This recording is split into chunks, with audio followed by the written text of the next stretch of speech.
So, so how many of you have started writing some proposals, any new ideas for any medical innovations that you're working on? You might be. So I'll start with. Yeah, someone has already started working on some proposals.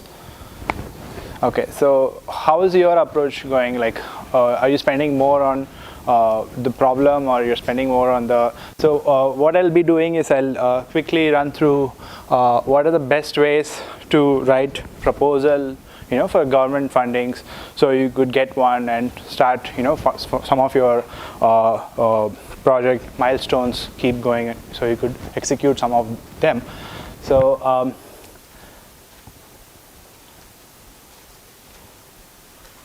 so I'll keep this business plan writing a little bit later.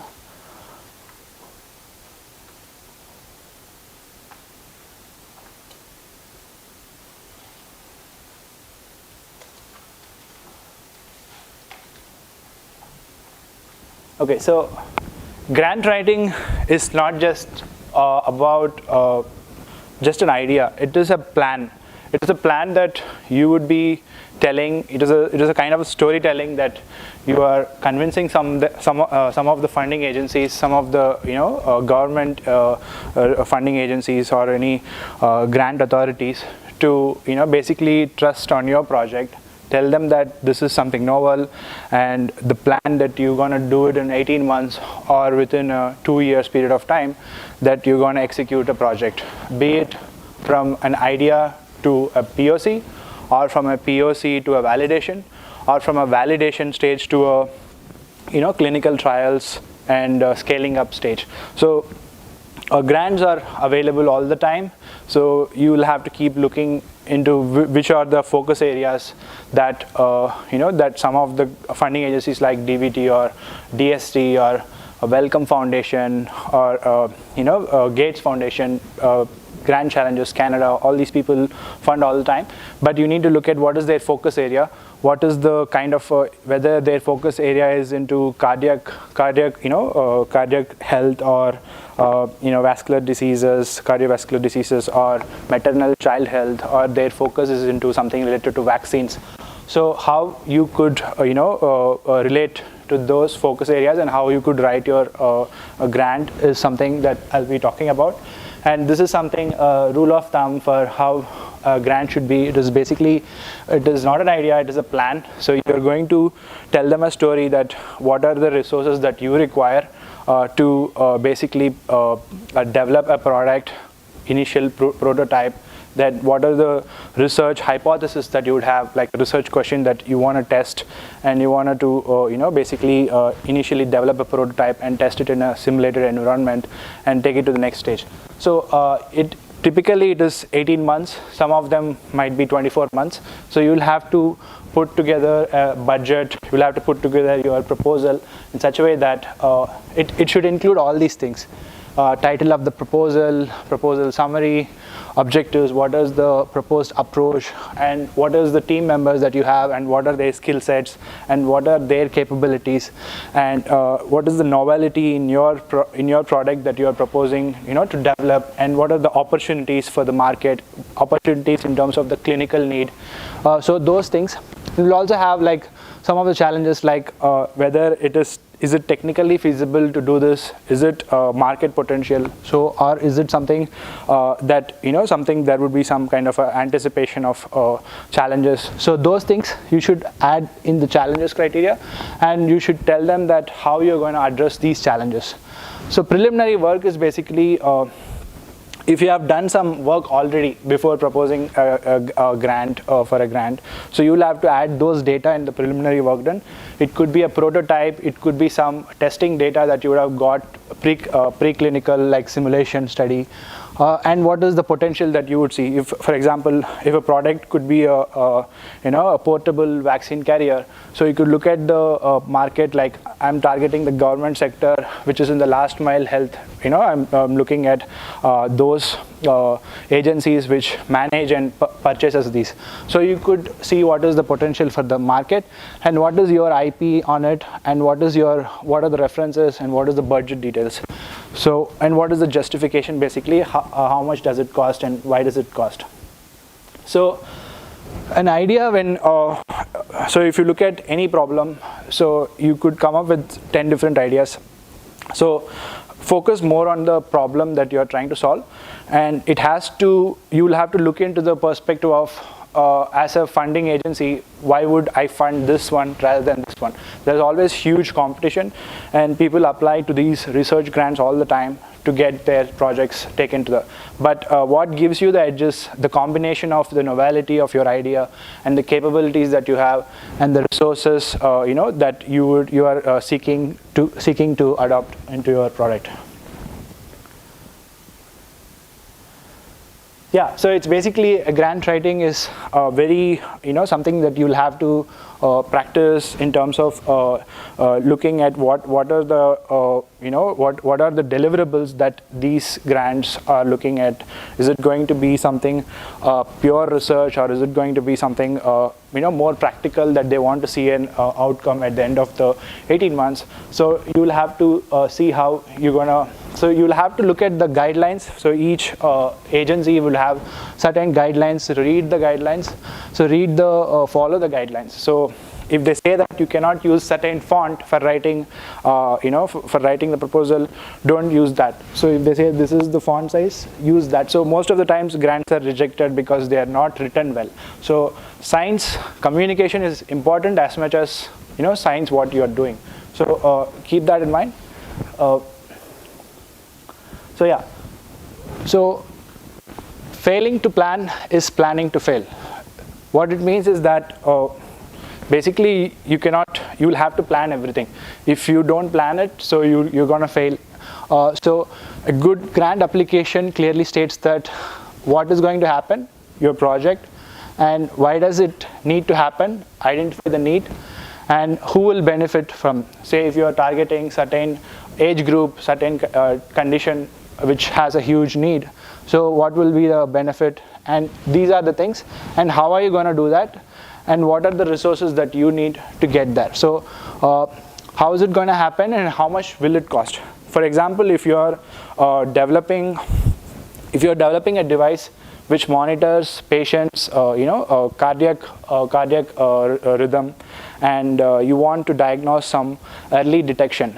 So you could say that I am working on certain project which is basically solving a cardiac disease, and we are developing this wearable device which would have a lot of these data sets, and we are using AI algorithms. So your novelty could be the algorithms that you are working on, but you have to clearly mention what kind of a novelty it is involved in terms of the watch, that whatever the watch or wearable, how is it different from existing product. So differentiator is very much important when you are pitching your idea.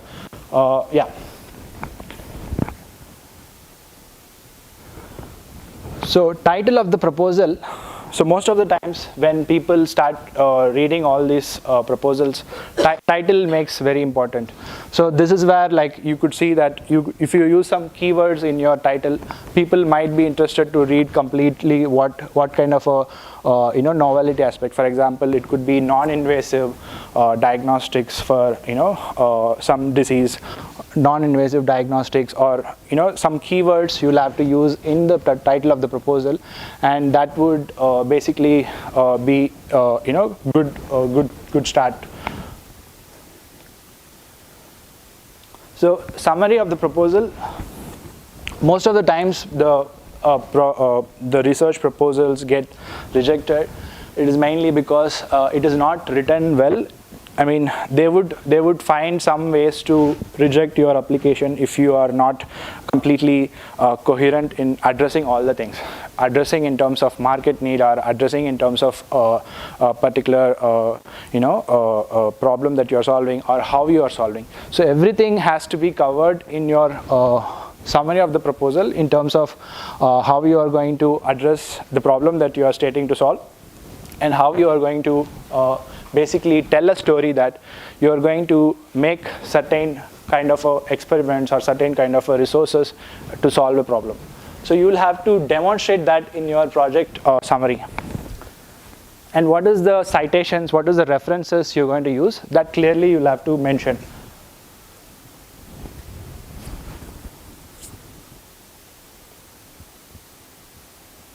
So yeah, so what is the scope of so it involves all the scope of the project, what will the project produce, what is the output, what is the deliverables, and what the project contribute to the society, and what is the purpose of the project. It is the bigger picture. Say you wanted to solve some rare disease, and this is some 100,000 people are affected by it.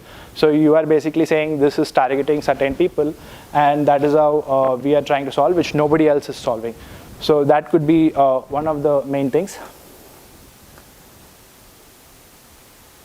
So in objectives, you make sure that what is the final output that you're looking at, and what are the results that you're looking. Say I wanted to impact like 2 lakh people suffering from this diabetic foot treatment. So people who get wounded, who has diabetes, might go through some kind of amputation. So you could basically develop something which could be used as a therapeutic tool than existing unaffordable devices which are available there. And how is it? And you could say that a lot of things like it is much more faster, easy to use, and some of those things you can add in the outcomes, and the objectives can be to save lives, something like that.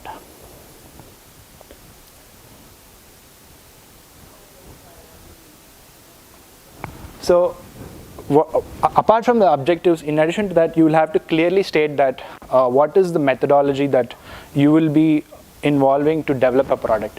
It could be the construction of, the material of construction.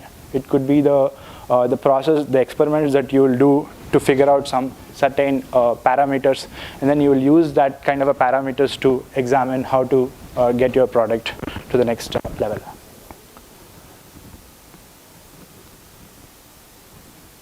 So yeah, most of the times the project get rejected because the methodology is not sound enough. So the methodology is where you would basically involve a lot of the resources, like for example, you are calibrating a device, you are calibrating an existing device, and you are comparing that with your prototype.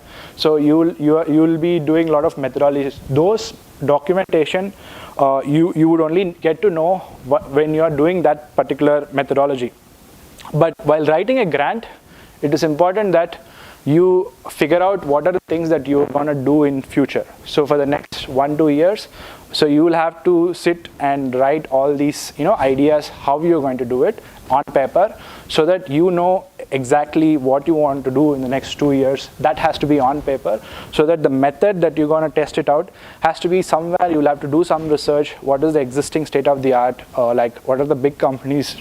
How do they test? What are the methods? That you could do it at a lower cost in some labs or some of the equipments. And those methods you will have to write it in paper and see how it makes sense to get it done in a specific period of time. So yeah, so while talking about your team, so you could basically talk about your skill sets, what is the experience that you have, what is the kind of a research projects that you have previously done, and how is it relevant to you to pursue this, and how good your team is capable in executing this project. So this is one big, most of the times, this is one big thing that they would look for, whether you are capable of executing this. So that's why you'll have to collaborate with professors. If you are in academics, so you'll collaborate with professors, so you get some expertise, advice to basically to get you certain direction, and that could be as a good advantage in getting grants. Yeah. Yeah. Having a clinician on board is almost inevitable. Yeah. Many of the teams don't Yeah. that they don't put anything on board. Yeah, advisory board, you can have the clinician. When it explains the grant week, even if the idea is good.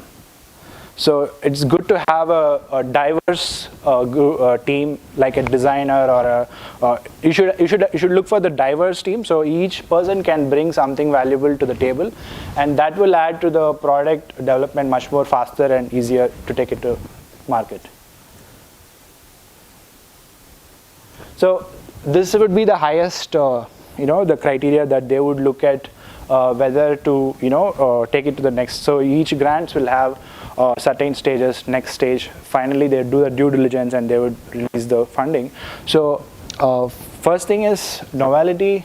So if novelty is actually fitting into their focus area, they would probably look into the other aspects of the criteria, what they are looking for example, team and innovativeness, market potential. So novelty wise, you need to make sure that your proposal that you are pitching is far more value proposition, far more that is completely different. The claim that you're making is something totally useful to a larger group of people.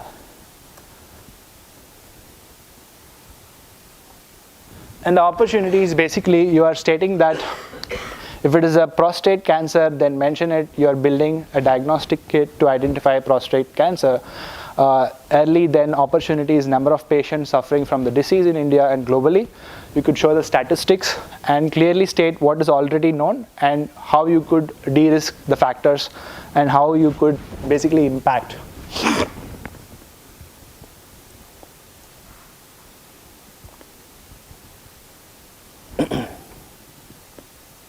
So if you look at the opportunities, you could basically do a research on what are the existing treatments and how much does it cost, how much does it take time to get some treatment done, and whether you can make any functional improvements or any clinical improvements, any kind of cost effectiveness. Those can be your opportunities where you could propose in the grants. Do you have any questions like so far?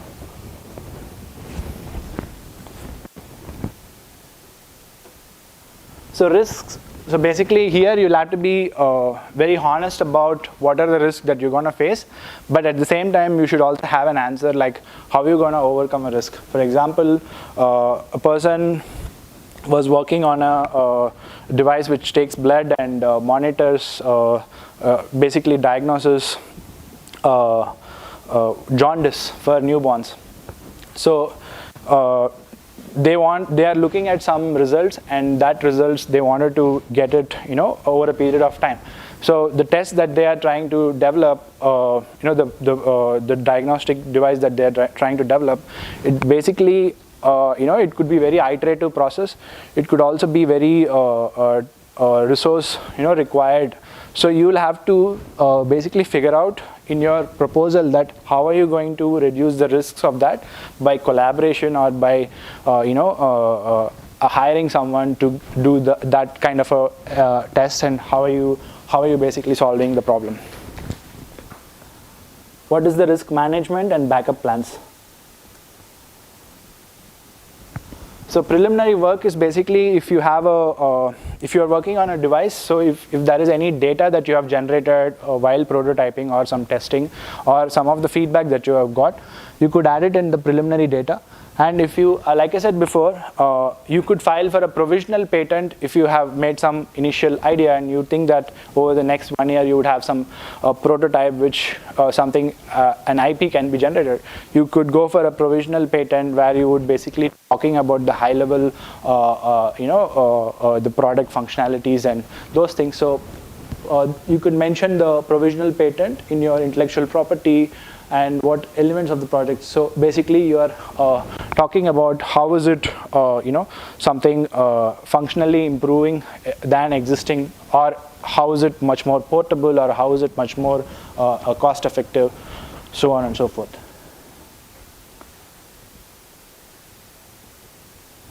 So any project, they would look for what is the final, if this project is funded, what would happen at the end of 18 months, whether the technology readiness level for this product, is it good enough for clinical trials, or is it good enough for a test that is going to be done, validated, and that you'll have to mention.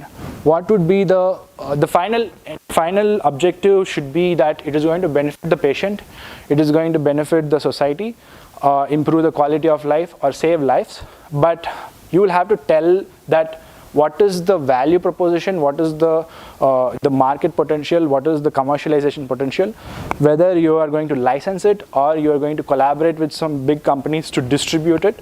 So that strategy you will have to clearly mention. So, and that has to make sense. That has to make sense in terms of the market, the unit economics.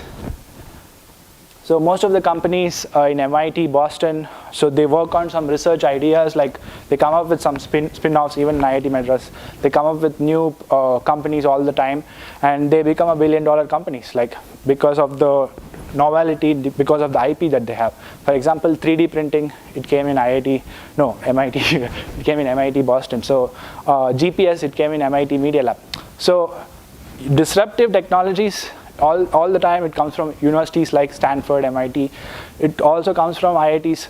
So we just need to know a clear pathway and what to collaborate, what to do it by ourselves, and how are you going to bring the funding to get the project done. So you will have to basically tell a story, the story that convinces them that it is going to, in the next 5 years, 2 years, is going to have this kind of an impact, and it is going to solve this kind of problems.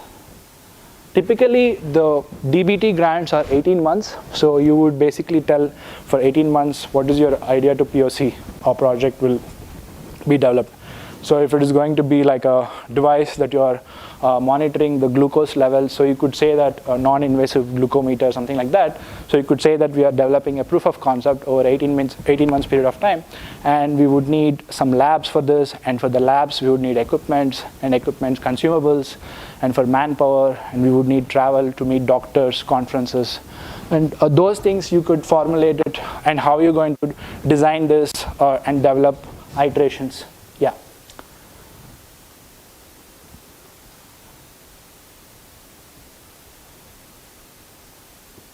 So these is business model. So after the product is developed, how are you going to take it to market, and what is the kind of a pathway that you're looking at? So those things you need to clearly mention. For example, you could say that I'm going to collaborate with GE Health for distributing, GE Health as a distributor, or I'm going to collaborate with Medtronics to license this product. So those things you could have some contacts. You could say that you could get their kind of a letter of intent, something like that, to state that in your project. So each project will have certain justifications. So you'll have to clearly mention that what is the allocation of your project that you're looking at, how are you going to use the resources for over 18 months period of time. Is it going to be too realistic, or is it going to have some kind of a something that which the grant, once the grant is given, how are you going to basically use the resources for your electronics and for your manpower costs and so on and so forth. So these are one of the main reasons for why the grants proposals are not met. One is because they're not submitting it on time, or the guidelines are not followed, or it's not novel enough, or there is not much literature review on it. So some of these things are mentioned here. So I'll be sharing this.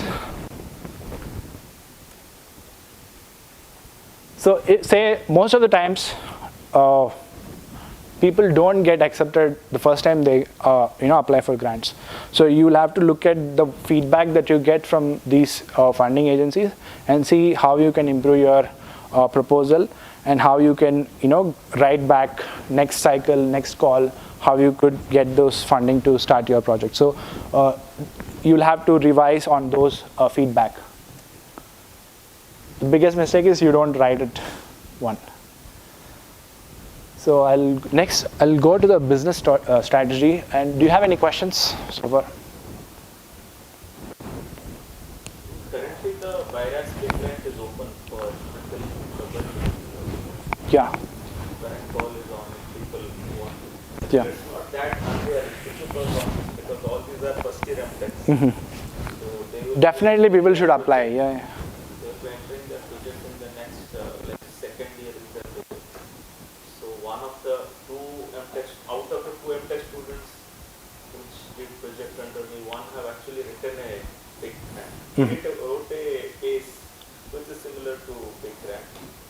It got rejected, but now from that first round we learned how to write it. Maybe So the chances of getting is higher in big funds, all the projects. Next is Sibri, and then the next would be PACE. Yeah, PACE and all this. So I think PACE is like the big grant, very big. This starts with 50 lakhs and then go for 1 CR and then 10 CR. They fund a lot of projects, but good to go with initial idea to POC if you're starting with some initial concepts. Yeah. Base wanted initial POC to be ready Mm-hmm. when you apply. So Yeah. it's like not ideal to POC. Yeah. POC to Big is something you don't need a POC. You just need some concept to go ahead. So the feedback was that you don't have a proof of concept. That's what we have now built. Yeah. So I think this round will be useful. Definitely, the feedback they would recognize the people are the same people. They would recognize people who are coming for the second time, and definitely the chances are more second time when you apply. So some of the regulatory strategies I'll be talking about for medical devices. So like if you are developing some invasive device, or if you're working on some non-invasive device, or if it is a diagnostic kit, so there is a CDSCO body which governs all this, giving approval for you to market the product or for you to do clinical trials. If it is academic, if it is just for academic, I don't think you require a clinical the CDSCO, but if you are marketing the product, you will have to go through certain regulatory pathways. So I'll be basically talking about the regulatory pathways in India and for in vitro diagnostic kits. So it started in 2018, so it's applicable for both medical devices and IVD kits. So predicate devices, for no predicate devices and licensed devices. So you're looking at all the devices.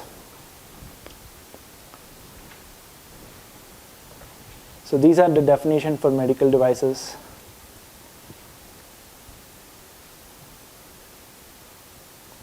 Have you ever gone through medical device rules? Medical device rules.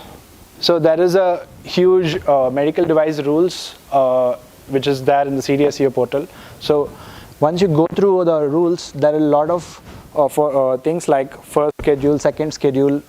Second schedule is basically the fee, and first schedule is the parameters, and third schedule is basically the notified body. So one of the things is that when you have developed a initial prototype and you wanted to do some preclinical and clinical validation, you will have to get an approval from CDSCO, like a test license. So you'll have to apply for a test license, and then get the test license, and then manufacture certain units, and then basically do a clinical investigation. And after the clinical investigation, you present those results to again the CDSCO body, and then you get approval to get a manufacturing license. So this would be a typical medical device regulatory pathway. So this is fourth schedule, and all the basically you'll find all the requirements for the medical devices. So informed consent is basically if you're doing clinical studies on patients, so you will have to have a certain kind of informed consent form. So that basically the doctor is taking consent from the patient, patients, parents, or caregivers, who basically gives consent to use your device on a patient. And pilot studies, pivotal studies will have a certain investigation. The investigation of the device can be safety or efficacy or effectiveness through prospective observational studies or randomized control studies.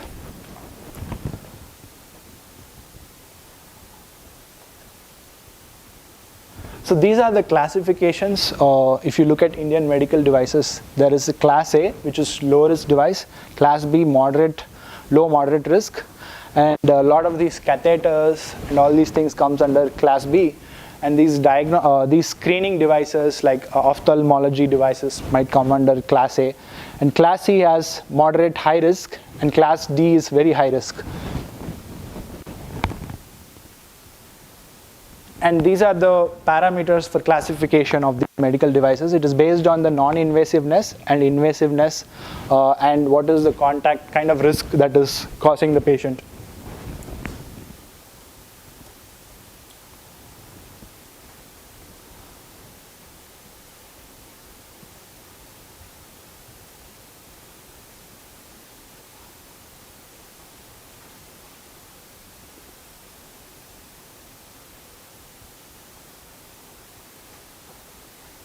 Okay, so there is a audit body.